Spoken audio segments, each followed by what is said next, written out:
Taufik Allah ni mahal. Untuk satu orang tu taat, dia perlukan taufik daripada Allah. Tanpa taufik daripada Allah, ketaatan tu mustahil. Nak taat sedetik tanpa taufik mustahil. Jadi nak dapat taufik ni ada 3 keadaan. Yang pertama, dia kena ada talak, dia kena ada keinginan untuk taufik tu. Yang kedua, dia kena ada ikhtiar, usaha atas taufik tu. Dan yang ketiga, dia kena minta kepada Tuhan yang menciptakan dan yang memberikan taufik tu.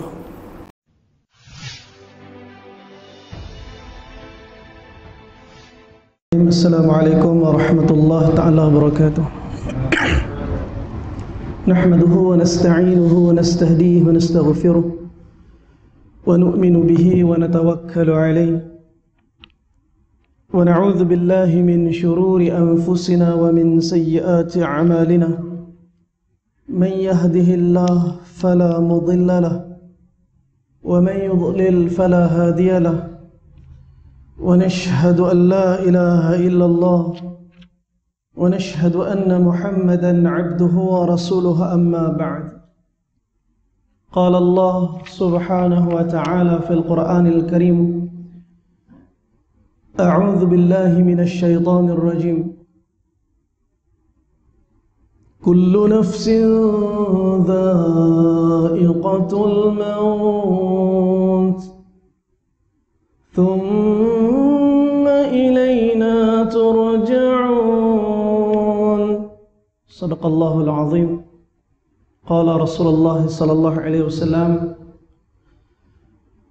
من كانت الدنيا همه فرق الله عليه أمره وفقره بين عينين ولم يأتيه من الدنيا إلا ما كتب له ومن كانت الآخرة نيته جمع الله له أمره وجعل غناه في قلب وأتته الدنيا وهي راغمة أو كما قال رسول الله صلى الله عليه وسلم. Alhamdulillah, pertama dan selamanya kita panjatkan syukur kita pada Allah kerana limpah kurnia kasih sayang Allah Subhanahu wa taala. Hakikatnya Allah Subhanahu wa taala yang pilih kita menyempurnakan ketaatan khusus salat fardu maghrib berjemaah ni. Taufik Allah ni mahal.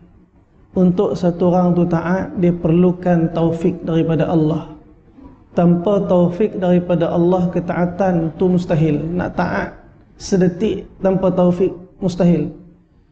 Jadi nak dapat taufik ni ada 3 keadaan. Yang pertama, dia kena ada talak, dia kena ada keinginan untuk taufik tu.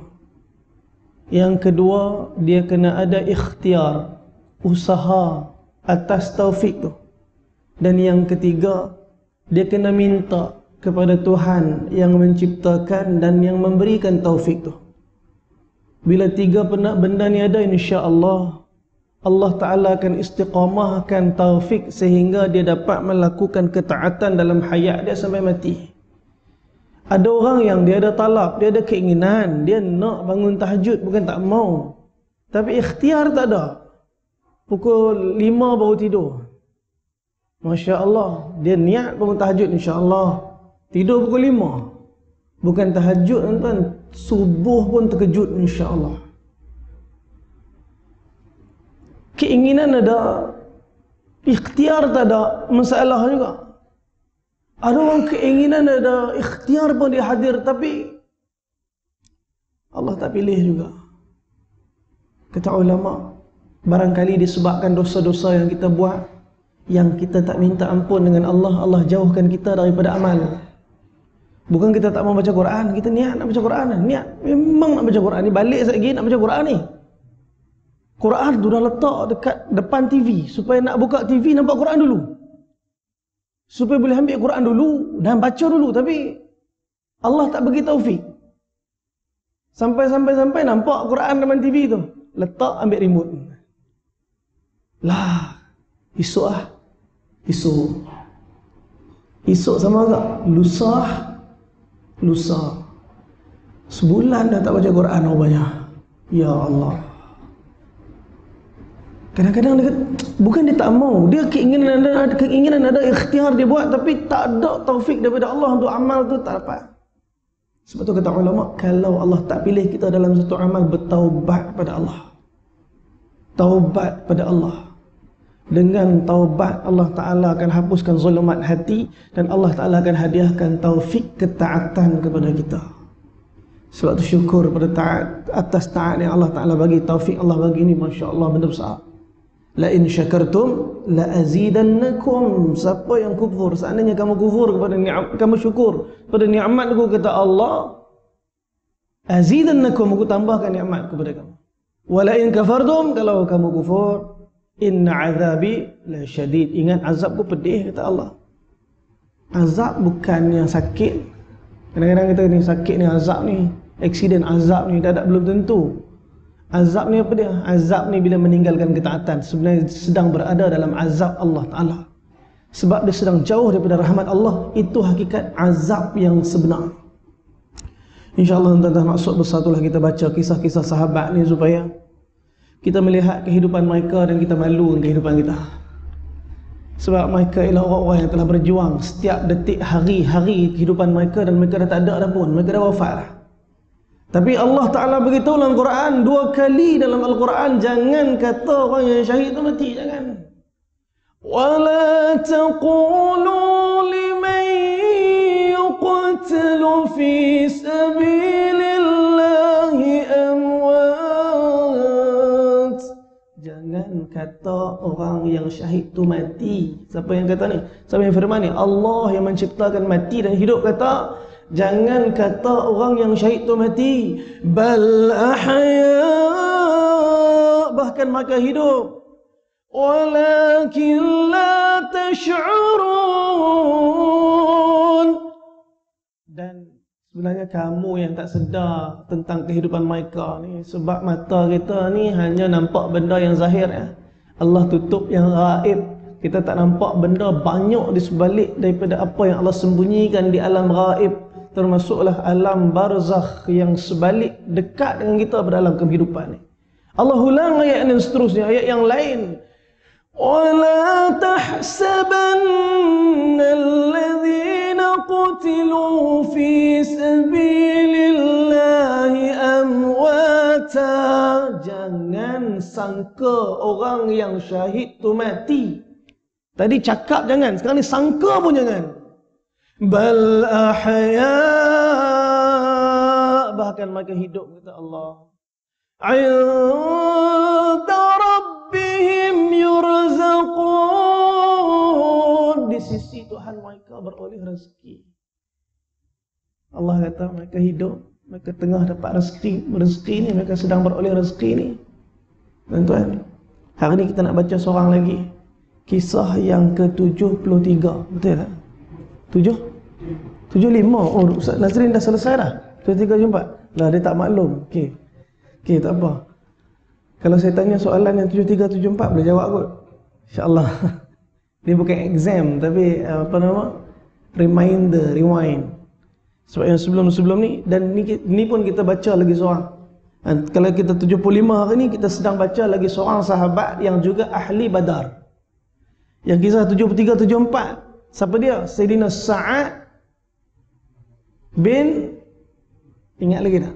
Sa'ad bin Ubaid bin Nu'man Al-Ansari Al-Badri.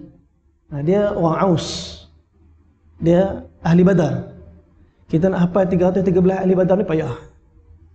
Tapi daripada kita lalu kisah-kisah yang dalam kitab ni, so kita lalu seorang demi seorang ahli Badar. Orang tua-tua kita cerdik, dia bawa kita untuk ada hubungan dengan ahli Badar ni. Sebab tu pada kecil kita dengar selawat Badar.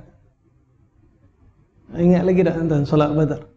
Salatullah salamullah ala taha rasulillah. Salatullah salamullah ala yasin habibillah.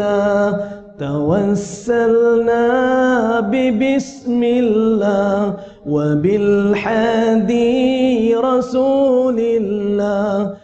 kulli mujahidinillah bi ahlil badri ya Allah. Lama dah kita hafal.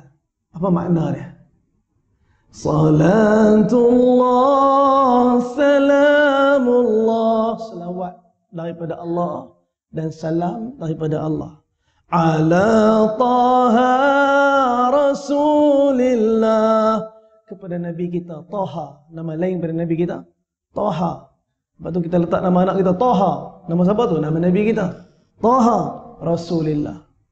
Salatullah, salamullah, dan salam Allah, selawat daripada Allah dan salam daripada Allah, ala Yasin Habibillah, ke atas Yasin, kekasih Allah. Siapa dia Yasin? Nabi kita. Nama lain pada Nabi kita Yasin. Kita letak nama anak kita Muhammad Yasin. Dua nama Nabi. Muhammad pun nama Nabi, Yasin pun nama Nabi. Bin Muhammad Taha, empat nama Nabi kat situ. Muhammad Yasin bin Muhammad Taha. Masya Allah. Sepatutnya ada empat tu, patutnya sifat macam sifat Nabi SAW. Tawassalna bi bismillah, kami bertawassul dengan nama Allah. Wa bil hadi Rasulillah, dengan hidayat daripada Nabi kami Rasulullah.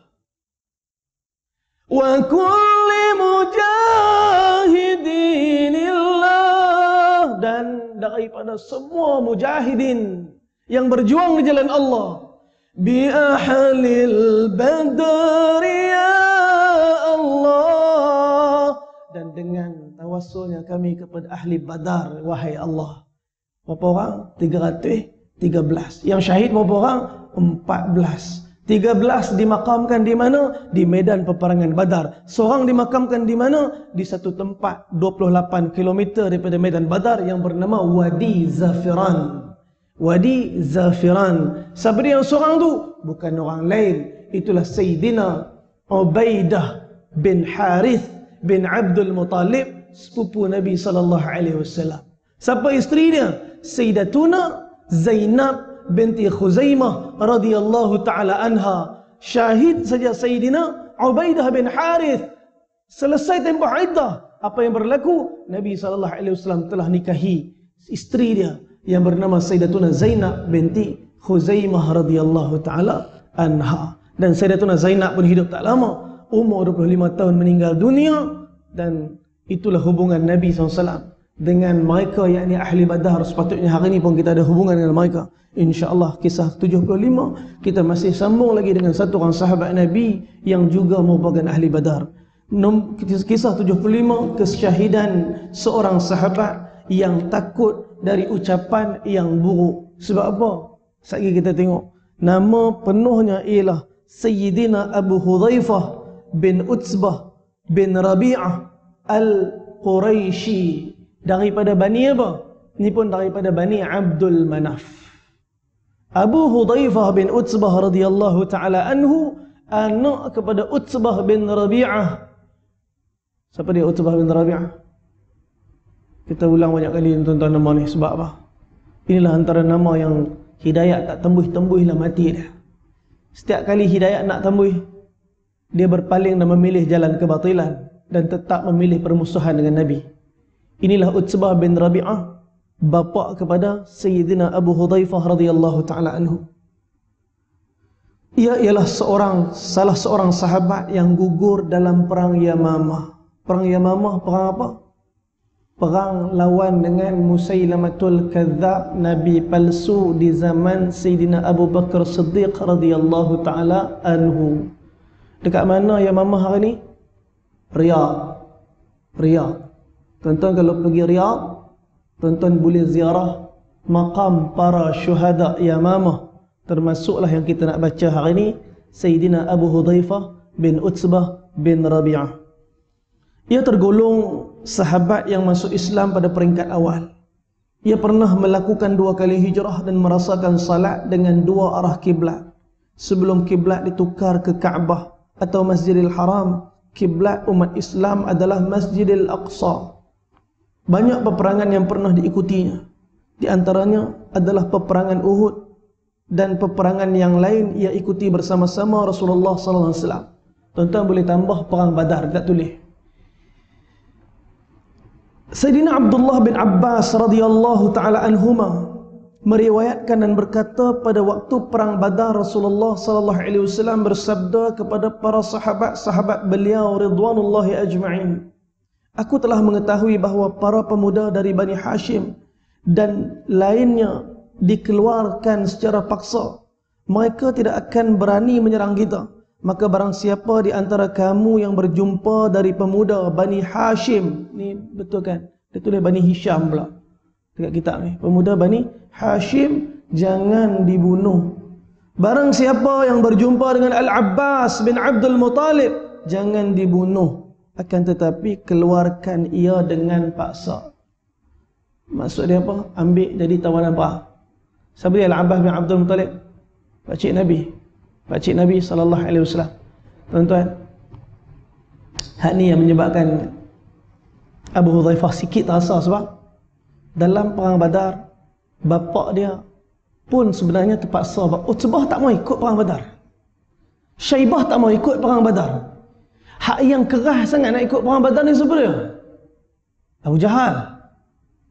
Siapa nama betul Abu Jahal? Orang Mekah panggil dia Abul Hakam, bapa kecerdikan. Tetapi kerana duk kerja menentang Nabi SAW, maka dipanggil dengan Abu Jahal, bapa kebodohan. Tapi nama betul dia siapa dia? Umar bin Hisham bin Mughirah. Umar bin Hisham bin Mughirah daripada Bani Makhzum, satu kabilah yang kuat juga di Mekah. Tuan-tuan, kerana Abu Jahal ni lah 1,200 orang tentera telah dibentuk daripada Mekah menuju ke arah Badar. Mekah ni nak pergi Badar jauh, tuan-tuan. Mekah nak pergi Badar 300 km lebih. Madinah nak pergi Badar 150 km. Jadi mujahadah orang musyrikin lagi teruk pada orang Islam.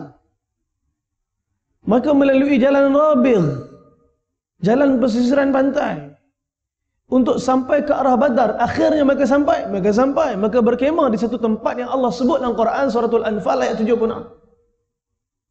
إِذْ أَنْتُمْ بِالْعُدْوَةِ الدُّنْيَا وَهُمْ بِالْعُدْوَةِ الْقُصْوَى. Allah kata ketika mana kalian, yakni orang Islam, berada di satu tempat yang bernama Udwatud Dunya. Tuan-tuan, kalau pergi Badar, ada satu bukit pasir, cantik bukit tu. Tuan-tuan kalau pergi kat situ, kalau tuan-tuan pergi Mekah, pergi minta maaf pergi Madinah, pergi ziarahlah Badar. Nak tahu Badar tak Badar, tuan-tuan masuk kawasan tu, tiba-tiba bukit pasir penuh. Ha, ni dah Badar. Sebelum Badar semua bukit batu. Bila tuan-tuan sampai Badar, tuan-tuan akan tengok macam-macam bukit pasir yang cantik. Ada satu tempat yang kalau tuan-tuan pergi, cantik kawasan tu, ada digantung bendera-bendera. Jalan kereta dia sampai separuh, tiba-tiba pas pada pasir semua. Tuan-tuan akan tengok banyak sampah. Kalau banyak sampah, makna dia banyak aktiviti lah kat situ. Di situlah Udwatud Dunya yang Allah Ta'ala sebut dalam Quran. Bila Nabi dan tentera Islam sampai, Nabi bina kemah di situ, di Udwatud Dunya. Bila Nabi bina kemah kat situ, Allah Ta'ala turunkan hujan renyai-renyai yang menyebabkan para sahabat semua selesa. Tuan-tuan, kalau hujan, syok tidur. Kita kalau esok nak perang, boleh tidur malam ni. Tak tahu hidup tak hidup lagi ni. Mungkin hari ni last ni. Patutnya nak pejam mata pun tak lenok, duk fikir esok ni. Allah bagi ketenangan dalam hati para sahabat. Huwallazi anzala sakinah. Allah Ta'ala turunkan ketenangan bahagia dalam hati para sahabat, menyebabkan malam tu sahabat semua tidur kecuali Nabi SAW. Dan sehinggalah pagi esok Nabi bangun, Nabi kejutkan para sahabat bangun. Sebab sahabat tidur, Nabi suruh bangun cergas. Nabi suruh sahabat berlari, berjoging-joging depan. Lepas tu ada setengah ulama, kalau dia pergi ke Udwatud Dunya, dia akan kata ni, buka selipar semua. Apa pakai berjalan tanpa padang pasir tu, tak payah pakai kasut. Kok-kok lah kaki-kaki kita pijak di tempat-tempat kaki para sahabat pijak. Masa mereka tengah jogging-jogging, masa sampai di situ. Sehinggalah sampai satu orang sahabat yang bernama Sayyidina Hubaib ibn al-Munzir radhiyallahu anhu, kata, "Ya Rasulullah, aku nak tanyakan kepada Tuhan, apakah kita berkemah di sini atas perintah Allah, daripada wahyu Allah, ataupun daripada perancangan cadangan Tuhan?" Nabi kata, "Aku yang cadangkan, bukan wahyu Allah." Kalau macam tu, ya Rasulullah, aku cadangkan kita bergerak ke depan sikit. Di depan sikit ada kawasan telaga, kawasan air yang kalau kita kuasai kawasan tu, insya-Allah kita ada kelebihan ke atas orang kafir. Nabi dengar cadangan tu, maka mereka telah bergerak ke depan sikit dan Nabi bina kemah baru di sana. Dan di tapak kemah baru itulah telah dibina masjid. Hari ni kalau tuan-tuan pergi, ada satu masjid, nama dia Masjid Arish. Masjid Arish. Masjid tu tuan-tuan, kalau tuan-tuan pergi bulan 11, bulan 12 ni, insya-Allah tak boleh masuk lah. Tengah renovation lagi daripada dah 5 bulan, 6 bulan renovation tu. Mereka nak buat bagi cantik. Kalau tuan masuk tengah tu, orang tempatan kata, ada satu orang tempatan yang rapat dengan kita di sana, dia kata, saya tak jumpa dalam kitab, tapi dia orang tempatan situ, dia kata hasil daripada muzakarah dengan ulama situ, tempat Nabi SAW berdoa sepanjang malam sebelum esok perang Badar, di tengah-tengah, di bawah lampu, di tengah-tengah Masjid Arish. Tuan-tuan, bila-bila kalau ada kelapangan, pergi ziarah Masjid Arish. Tuan-tuan, pergilah ziarah Udwatud Dunia, tempat yang Allah Ta'ala sebut dalam Al-Quran, warrakbu asfala minkum, Allah sambung ayat tadi, dan kafilah Abu Sufyan mereka lalu belakang bukit tu. Maknanya kalau Nabi SAW dan para sahabat jenguk sikit ke bawah, Nabi akan nampak kafilah Abu Sufyan dan peperangan Badar tak jadi. Sebab maksud perang Badar ialah untuk tahan kafilah Abu Sufyan, nak ambil harta orang Islam yang dirampah ketika orang Islam berhijrah daripada Mekah ke Madinah. Itu yang maksud dia, nak ambil balik harta mereka. Kalau harta tu dah selamat, dah ambil, maknanya tak jadi perang Badar, tak jadi. Tapi kehendak dan keinginan Allah sebut dalam surat Al-Anfal ni, kami yang berkehendakan agar Badar ini peperangan yang tercetus kerana kami inginkan kemenangan ke atas orang Islam. Tu ya. Sebenarnya Allah nak orang Islam menang, maka Allah Ta'ala nak perang Badar tu jadi. Tuan-tuan, ini sebenarnya. Sebab tu kita kalau Allah uji kita dalam kehidupan apa-apa saja, tuan-tuan, natijah akhir tu jangan risau. Natijah akhir tu dah ada dah. Natijah akhir tu dah ada dah. Ikhtiar, usaha, ketaatan dalam menyelesaikan masalah, itulah jalan kutip pahala untuk tarik keredaan Allah. Kadang-kadang saya minta maaf, ada orang yang kerana nak selesaikan masalah, dia sanggup buat apa saja hatta langgar perintah Allah. Dia sanggup bermaksiat semata-mata nak selesaikan masalah. Bila dengan maksiat tu dia pilih untuk bermaksiat dan masalah tu selesai, dia kata pula, tengok kalau aku tak buat macam ni, tak jadi macam ni. La ilaha illallah. Seolah-olah dia pula yang selesaikan masalah tu. Masalah daripada Allah yang selesaikan masalah. Allah, yang Allah nak tengok perjalanan laluan macam mana kita menyempurnakan ketaatan dalam penyelesaian masalah. Imma syakiran wa imma kafura. Tu nak pilih untuk syukur dalam ketaatan ataupun kufur dengan kemaksiatan. Itu je yang Allah nak pada kita. Hidup ni antara tu ya. Keputusan untuk taat atau keputusan untuk maksiat. Tuan-tuan jangan risau, setiap masalah yang sedang kita lalu akan sampai titik akhir untuk masalah itu selesai. Cuma jangan pernah kata, saya minta maaf, ramai orang kata ni kalau masalah ni selesai insya-Allah ni bahagia ke. Ni sebab masalah ni yang saya tak tenang-tenang. Kan? Untuk orang yang beriman, dia tak perlu tunggu masalah selesai untuk dia bahagia, kerana di saat dia mendekati Allah, hati dia bahagia sepatutnya walaupun masalah tu belum selesai. Dalam ujian ketenangan hadir, ini tanda kita redha dengan Allah, dan di saat itu Allah sedang hadir keredaan kepada kita. Ahasiban nasu an yutraku an yaqulu amanna wa hum la yuftanun. Surah Al-Ankabut ayat nombor 2. Allah Ta'ala kata, apakah manusia menyangka dia akan ditinggalkan setelah dia mengatakan kami beriman, sedangkan dia belum diuji? Tuan-tuan, apa berat sangat ujian kita lalu kalau dibandingkan dengan ahli Badar. Tuan-tuan, Abu Hudzaifah bin Utbah radhiyallahu anhu, dikala Nabi kata, mereka orang-orang yang keluar dalam Badar di kalangan musyrikin, sebahagian mereka keluar kerana terpaksa, bukan sebab nak keluar.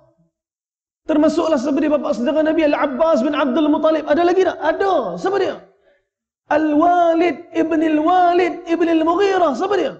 Abang Sayyidina Khalid Al-Walid. Kalau tak keluar orang kata penakut. Kalau tak keluar orang kata pembelut. Kalau tak keluar orang kata pengkhianat. Kalau tak keluar orang kata macam-macam. Jadi sebab nak selamatkan diri daripada kata orang ni, maka dia pun keluar. Dia pun keluar ikut perang Badar bukan sebab apa. Sebahagian keluar sebab nak tahan, nak ambil balik harta. Sebab mereka kata Abu Sufyan, kafilah dia akan ditahan oleh Nabi dan para sahabat untuk diambil harta tu. Maka orang Mekah kata, harta tu kita punya. Abu Sufyan dah jual harta tu, dan sepatutnya harta tu milik kita. Kita kena dapatkan harta tu.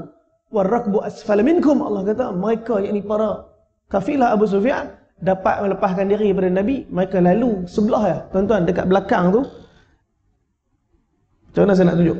Kalau dekat sini apa nama, Udwatul Dunia, tempat Nabi buat kemah, di hujung sini Udwatul Quswah, tempat orang kafir buat kemah, Bukit Batu. Malam yang saya kata hujan renyai daripada para sahabat, malam ni, malam tu tuan-tuan, untuk orang kafir banjir, hujan lebat yang menyebabkan mereka semua tak cukup tidur malam. Oh, hara tempat mereka. Allah Ta'ala sengaja biar mereka penat sikit, supaya nanti esok perang pun sakit, perang pun dalam keadaan kepenatan. Tuan-tuan, Abu Sufyan lalu dan sampai tempat mereka, kata dah balik. Aku dah berjaya selamatkan harta kalian dan tak payah dah perang Badar ni, dah balik. Tuan-tuan, kerana Abu Sufyan dah selamat, harta dah selamat, 200 orang daripada 1,200 ikut Abu Sufyan balik. Jadi orang kafir tinggal berapa? 1,000. Hak 1,000 orang ni di bawah pimpinan siapa? Abu Jahal. Sampai saja di medan Badar, maka berlakulah pertempuran 3 lawan 3. Hak yang keluar 3 orang pertama daripada orang Quraisy, siapa dia? Yang pertama sekali Utbah bin Rabi'ah ni, bapa Abu Hudzaifah. Yang kedua Syaibah bin Rabi'ah ni, pakcik Abu Hudzaifah. Yang ketiga Al-Walid bin Utbah ni adik Abu Hudzaifah. Tuan-tuan, agak-agaklah kalau kita ada di kedudukan Abu Hudzaifah, macam mana perasaan kita ni? 3 orang ahli keluarga kita yang kita ikhtiarkan supaya hidayat masuk dalam diri mereka dan mereka beriman kepada Allah. Hari ini perang Badar, mereka 3 orang pertama keluar nak lawan dengan Nabi. Bahkan Utbah bin Rabi'ah kata pula, ni di kalangan kamu orang Islam, mana yang nak lawan kami? Keluar 3 orang. Keluar 3 orang Ansar. Utbah kata, aku tak kenal kalian semua siapa. Kalian orang mulia di kalangan orang-orang Madinah, aku tak mau lawan dengan kalian. Balik, buat main orang-orang kami. Maka keluarlah 3 orang daripada ahli keluarga Nabi. Yang pertama Hamzah bin Abdul Muttalib. Yang kedua Sayyidina Ali radhiyallahu anhu. Yang ketiga Sayyidina Ubaidah bin Harith bin Abdul Muttalib, yang saya beritahu kat tuan-tuan tadi, yang syahid dimakamkan jauh sikit daripada syuhada Badar yang lain di Wadi Zafran tadi. Sepupu Nabi 2 orang, pakcik Nabi seorang. Tuan-tuan, kalaulah saya tanya saja, kalaulah Malaysia masuk World Cup, kalau memang tak lah, kalau tuan, ni tengah World Cup kat Qatar ni, tiba-tiba Malaysia lawan lah ni, agak-agak mai kuliah. Saya minta maaf, saya soalan ni, mai insyaAllah, mai. Tuan-tuan tak terkesan dengan World Cup? Tuan-tuan, kalau Malaysia lawan, kita sokong siapa? Malaysia lawan dengan Brazil. Kita memang tiap-tiap tahun tak pernah miss minat Brazil kan? Tiba-tiba kena pula tahun tu Malaysia lawan dengan Brazil. Memang tiap-tiap tahun kita minat. Agak-agak kita sokong Brazil ke kita sokong Malaysia? Sudah tentunya Brazil, betul? Takkan. Tuan-tuan ingat tak masa friendly match Bangladesh lawan Malaysia dulu? Bila satu orang pekerja Bangladesh tu ditanya, malam ni Malaysia lawan, rasanya siapa menang? Bangladesh tu kata, mesti Malaysia menang. Sokong mana? Mesti sokong Malaysia. Malaysia lawan siapa? Bangladesh tu tanya balik. Malaysia lawan Bangladesh. Mesti Bangladesh menang. Terus tukar Bangladesh. Sebab apa? Negara dia. Tuan-tuan bayangkan, ini bukan World Cup. Sekarang ni di depan Abu Hudzaifah ialah bapa, pakcik dengan adik dia, yang sedang bertarung dengan 3 orang ahli keluarga Nabi. Allah, kita nak suku hak mana? Bapa yang bila kecil besarkan kita, pakcik yang bila kecil baik dengan kita, adik yang sentiasa bersama dengan kita, membersamai dengan kita. Dalam medan Badar, tiba-tiba 3 orang ahli keluarga kita bertemu dengan 3 orang ahli keluarga Nabi. Allah, la tu'min ahadukum hatta akuna ahabba ilaikum min walidihi wa walidihi minan nasi ajma'in. Tak beriman, kata Nabi seorang tu, kalau aku tidak lebih dicintainya, lebih daripada bapa-bapa dia, anak-anak dia, dan seluruh manusia daripada seluruh manusia. Allah. Tuan-tuan, Abu Hudzaifah sebut apa? Tuan-tuan betulkan lagi nah. Lalu Abu Hudzaifah bin Utsbah, dia salah type ni, berkata, kita memerangi ayah kita, anak-anak kita, saudara-saudara kita, dan keluarga kita sendiri, tapi membiarkan Abbas tetap hidup. Dia tak habaq kat siapa-siapa, tuan-tuan. Perkataan ni keluar pada mulut dia di saat dia sedang bersama Nabi dalam perang Badar. Sebab dia tengok sendiri bapa dia mati ditebas oleh oleh Hamzah radhiyallahu taala. Dia tengok abang dia, adik dia mati. Dia tengok pakcik dia mati, ditebas oleh ahli keluarga Nabi. 3 orang ahli keluarga Nabi telah bunuh 3 orang ahli keluarga dia. Allah. Macam mana bergolak perasaan dalam hati. Betapa ketika tu dia kata, kita perang dengan ahli keluarga kita, tapi bila sampai dekat Al-Abbas, Nabi suruh biar hidup. Demi Allah, aku bersumpah, kata Abu Hudzaifah, kalau aku bertemu dengan dia, yakni Al-Abbas, aku akan hunuskan pedang kepada dia.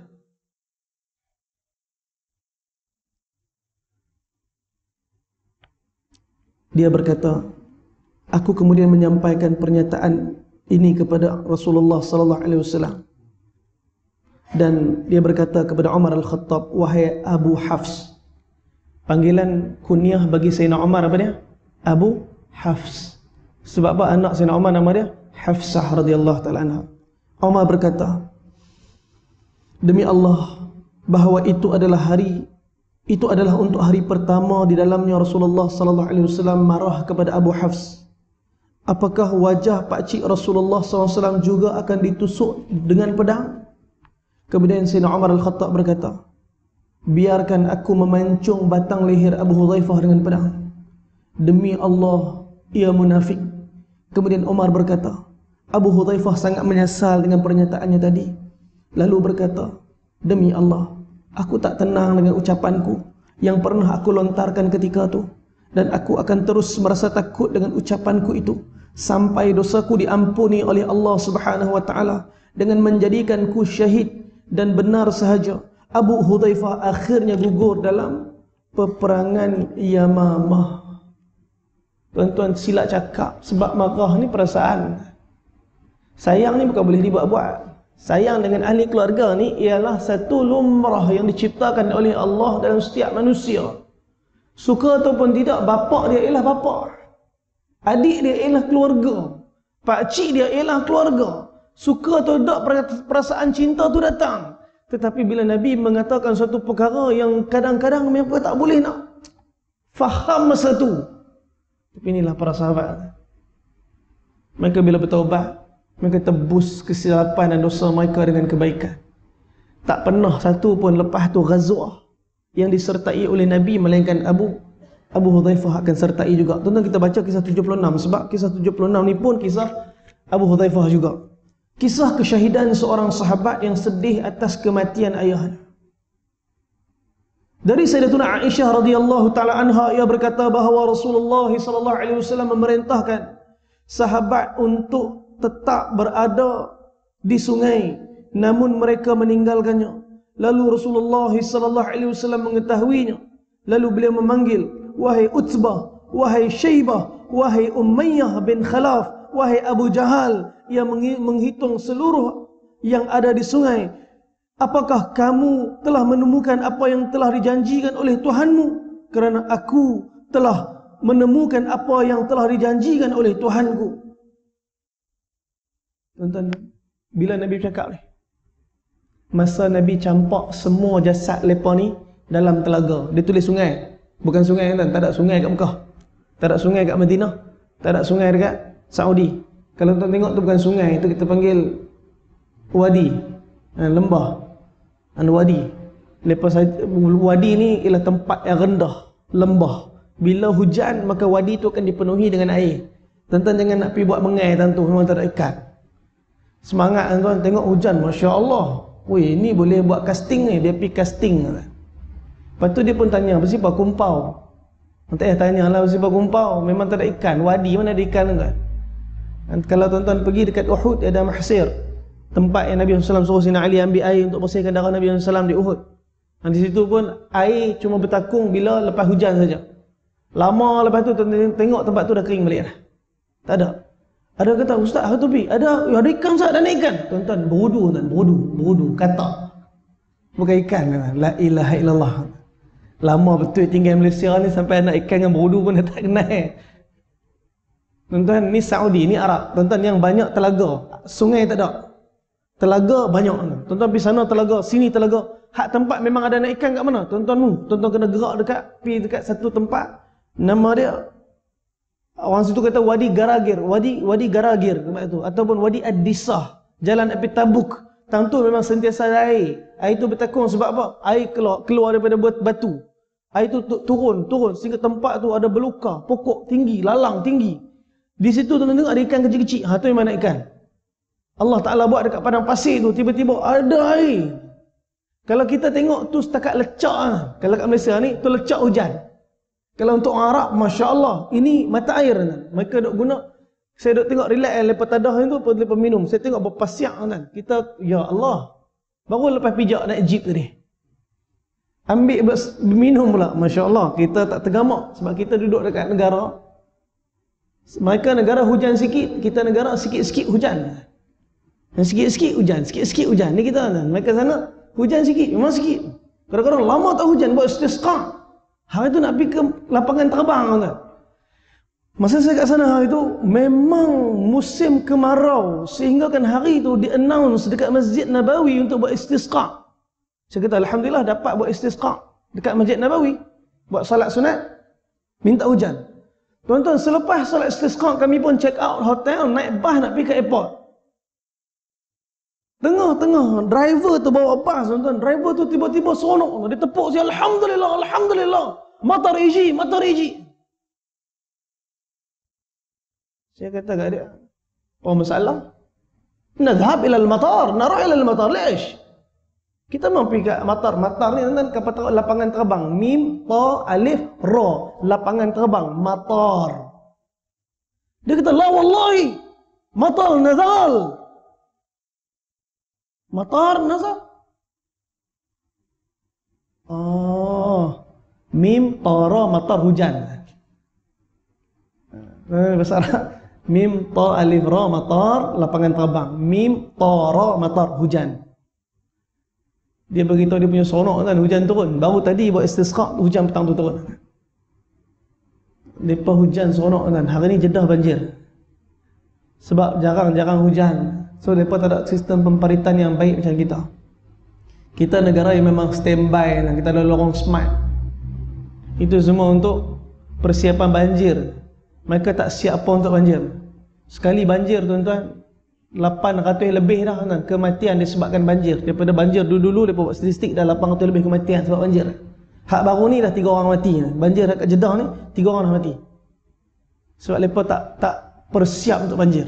Sebab negara mereka bukan negara hujan. Jadi tuan-tuan, dalam peristiwa ni dia sebut kat sini sungai, tapi dia bukan sungai, dia telaga. Jadi bila Abu Jahal mati, bila Utsbah bin Rabi'ah mati, Syaibah bin Rabi'ah mati, Umayyah bin Khalaf mati, apakah mereka dikuburkan? Tak. Mereka dicampak dalam telaga. Telaga tu ada lagi tak? Sampai hari ni ada lagi. Tuan-tuan kalau pergi Badar, ada homestay dekat tengah-tengah medan Badar tu, tempat perang Badar tu, tuan-tuan. Tempat perang tu ada homestay sekarang. Depan homestay ada padang bola. Saya rasa tu kata Saudi boleh tahan juga tahun ni World Cup. Mereka boleh shoot jauh ni kata. Mana tak shoot jauh kan? Tempat perang Badar tu padang bola ni. Mereka buat tianggul tu biji. Kalau kita ni tuan-tuan, tempat perang Badar, kita jaga macam kita jaga telaga Hang Tuah. Dan Hang Tuah ni pun kita pun tak tahu.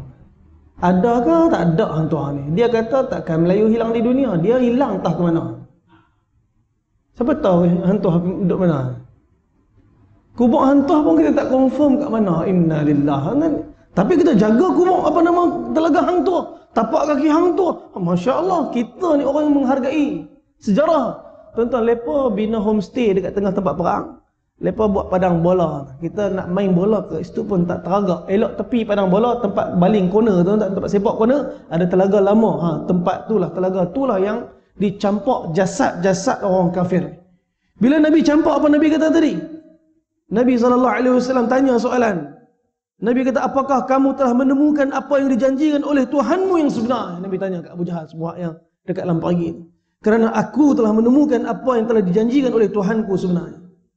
Kemudian para sahabat bertanya, wahai Rasulullah, apakah engkau bercakap dengan manusia yang setelah meninggal dunia? Rasulullah SAW menjawab, mereka telah mengetahui bahawa apa yang telah dijanjikan Allah Subhanahu Wa Taala kepada kamu dengan sebenar-benarnya. Setelah mereka memakamkan jenazah para sahabat yang gugur, mereka pun meninggalkan tempat itu. Tampak raut wajah Abu Hudzaifah bin Utsbah kebencian yang dalam. Dan sebenarnya dia tak boleh letak kebencian. Sebab apa? Kesedihan yang hadir, yang ada pada Abu Hudzaifah menyebabkan dia tak boleh nak tahan muka dia. Sebab dia sedih sangat, bapak dia mati dalam keadaan yang kafir. Dan kemudian dia tak ingat balik Nabi kata jangan bunuh Al-Abbas bin Abdul Muttalib.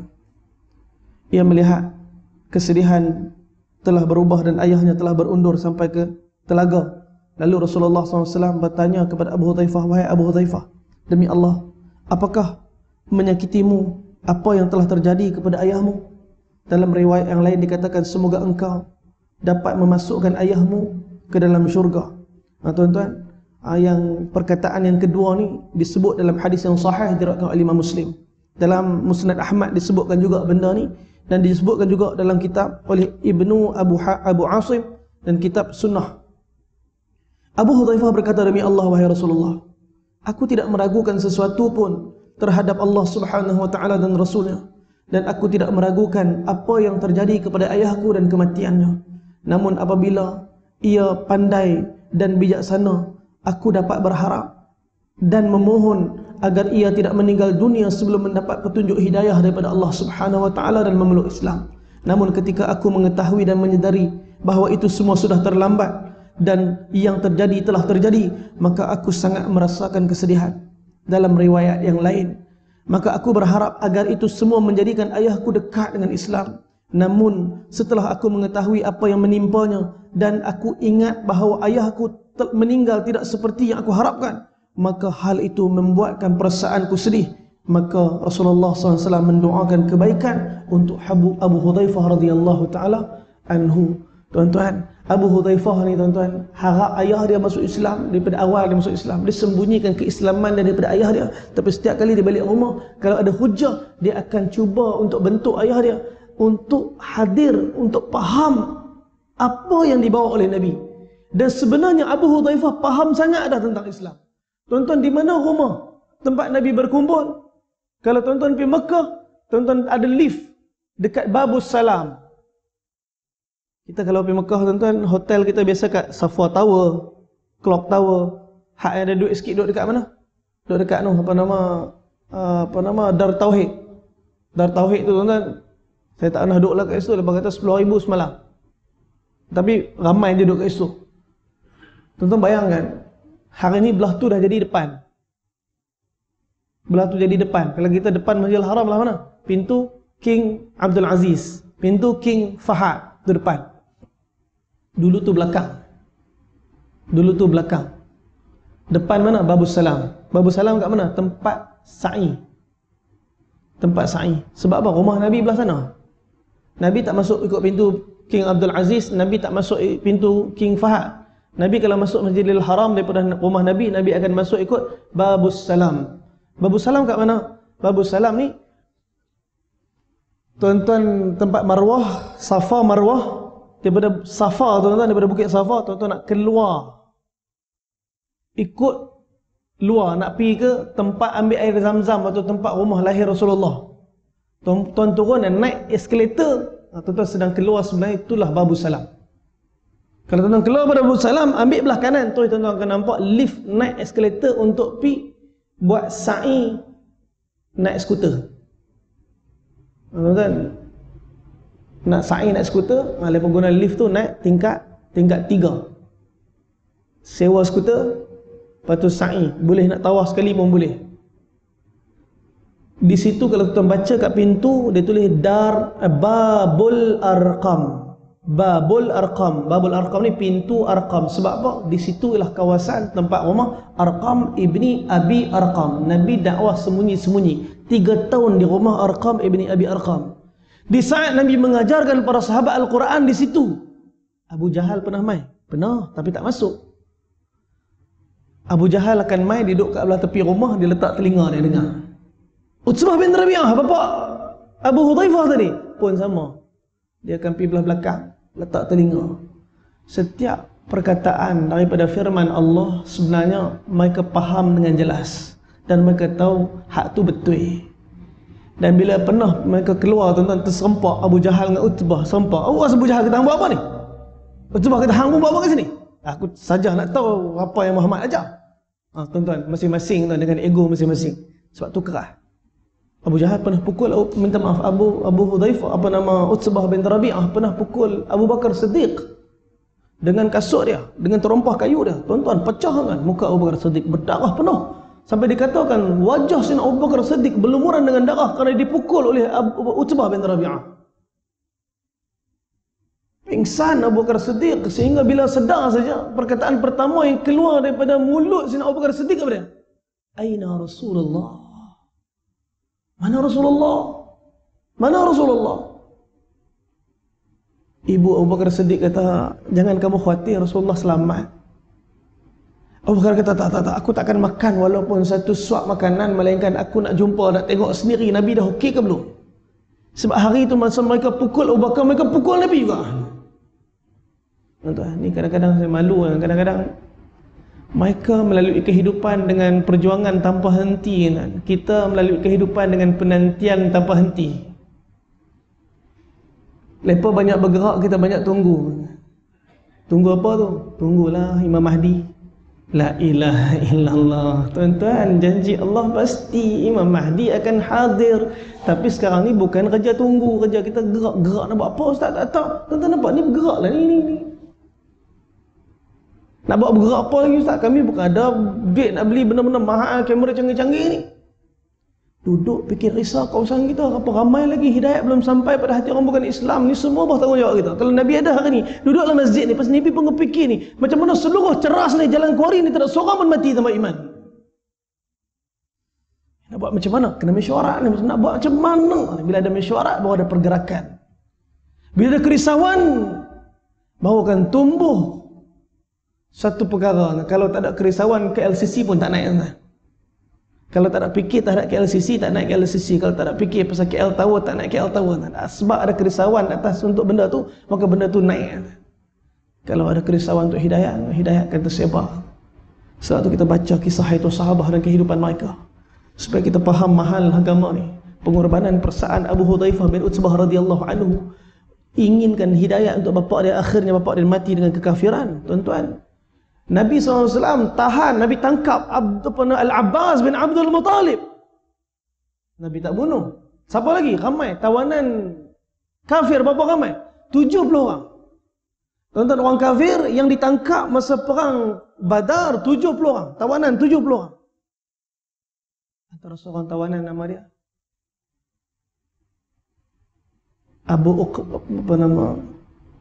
Uqbah bin Abi Mu'ayz. Kita bisa dengar nama Uqbah bin Abi Mu'ayz. Uqbah bin Abi Mu'ayz ni orang pernah cabar dia, wahai Uqbah, kalau kau berani pergi ludah muka Muhammad. Tuan-tuan, dia pergi dekat Nabi SAW dengan penuh kebencian, dia telah ludah muka Nabi SAW. Ini Uqbah bin Abi Mu'ayz. Abdullah bin Mas'ud radhiyallahu anhu jaga kambing dia. Abdullah bin Mas'ud raja pengembala kambing. Kambing siapa dia? Ni Uqbah bin Abi Mu'ayz. Dia pernah ludah muka Nabi SAW. Bila Nabi salat depan Masjidil Haram, dialah dengan Abu Jahal yang angkat perut unta letak di belakang Nabi. Siapa dia? Uqbah bin Abi Mu'ayz. Tuan-tuan, kalau ikutkan orang yang macam ni dalam medan Badar, sepatutnya kena bunuh orang. Macam Abu Jahal, macam Umayyah bin Khalaf, macam Utsbah bin Rabi'ah, kepala-kepala ni, Al-Walid bin Mughirah, semua kena bunuh. Ihsan Nabi SAW, Nabi Nabi tangkap dia di tawanan. Tapi dia buat masalah. Permusuhan dengan Nabi tak berhenti sampailah di satu tempat yang bernama Bir Rawha. Tuan-tuan kalau pergi Madinah, pergi Badar, jalan tuan-tuan akan singgah Bir Rawha dulu. Bir Rawha ni 70 km daripada Madinah, separuh jalan ke Badar. Daripada Bir Rawha ni tuan-tuan 4 km. 4 km off road tuan-tuan akan sampai satu tempat nama dia Irq Zabiyah. Tuan-tuan kalau rajin tuan-tuan boleh buka dekat YouTube saya, Creative Warrior. Dekat situ saya ada post video masa kami pergi ziarah Irq Zabiyah. Irq Zabiyah ni 4 km off road daripada Bir Rawha. Bir Rawha ni telaga yang Nabi singgah setiap kali Nabi nak pergi Badar, Nabi Hajjatul Wida', Nabi singgah dekat situ, Nabi bersihkan diri kat situ. Dan Irq Zabiyah ni 4 km sebelum Rawha, Nabi singgah selalu kat situ. Biasanya Nabi akan berehat dan Nabi akan salat di situ. Ketika Nabi lalu untuk Haji Wida', Nabi singgah salat subuh situ. Dikatakan 70 orang Nabi pernah singgah di situ. Dikatakan Nabi Musa AS pernah bawa 70,000 Bani Israel ketika nak tunaikan haji, lalu kawasan tu dan singgah rehat di situ. Di mana tempat tu? Nama tempat tu Irq Zabiyah. Sampai kat situ, Uqbah bin Abi Mu'ayth buat hal yang terpaksa Nabi SAW hukum bunuh. Dan dibunuh Uqbah bin Abi Mu'ayth di situ, dan lepas korek tanah, lepas tanam kat situ. Situ tak ada telaga. Alhamdulillah Nabi tak campak masuk dalam Bir Rawha. Dekat Bir Rawha tu sampai hari ni tak boleh minum, ada Uqbah bin Abi Mu'ayth. Hari ni Bir Rawha boleh minum. Nak ambil buat balik pun tak ada masalah. Bir Rawha, air dia sampai hari ni rasa air Zam-Zam dulu pun. Air Zam-Zam lah ni dah tak rasa macam dulu, dah payah dah kurang. Tuan-tuan kalau minum air Bir Rawha, Masya Allah. Tapi kalau tuan-tuan nak ambil air tu, akan datang kadang-kadang ada kereta kan, ada speaker kat atas. Daripada Jabatan Agama Saudi. Ma fi yanfa'u syai' min hadhil ma' illa Zam-Zam. Tak ada manfaat apa air ni, tak ada manfaat apa ni, melainkan Zam-Zam yang manfaat, Zam-Zam yang manfaat. Dia akan cakap dekat speaker. Hak penuh duk ambil orang Pakistan. Kita boleh ambil, ambillah tuan-tuan buat balik. Berkat air yang pernah Nabi minum. Bahkan dikatakan Nabi pernah ludah juga masuk dalam telaga tu. Jadi tuan-tuan, kita ambil manfaat. Uqbah bin Abi Mu'ayth dimakamkan dekat mana? Irq Zabiyah. Saya bawa kalau jemaah pergi Irq Zabiyah, saya tak nak tunjuklah makam tu. Kalau tunjuk lagi nak buat apa tuan? Nak baca Fatihah pun tak boleh. Orang yang duk benci Nabi, yang duk hina Nabi, yang duk lawan Nabi, akhirnya dibunuh di situ. Perjalanan balik ke Madinah. Tuan-tuan, inilah Badar. Dan mereka lah ahli Badar. Semoga kita di kalangan orang yang akhirnya nanti mati bertemu dengan Nabi di akhirat, dapat melihat seorang-seorang wajah ahli Badar. Dan Allah Ta'ala taufikkan kita untuk mengikut jejak langkah perjuangan mereka, untuk jadi asbab hidayat sampai ke seluruh manusia, seluruh alam, insya-Allah. Semoga dua kisah yang kita baca pada malam ni menjadi asbab kebaikan untuk saya sendiri yang baca, dan tuan-tuan perempuan sendiri yang hadir dan dengar kisah ni, insya-Allah. Semoga Abu Hudzaifah yang telah diterima oleh Allah Ta'ala, dan kita pun harap agar kita nanti ke akhirat berhimpun dengan beliau. Inilah Abu Hudzaifah yang kita duk baca dulu kisah dia. Masya Allah. Syahid di mana? Yamamah. Tuan-tuan kan ziarah makam Abu Hudzaifah, tuan-tuan pergi Riyadh.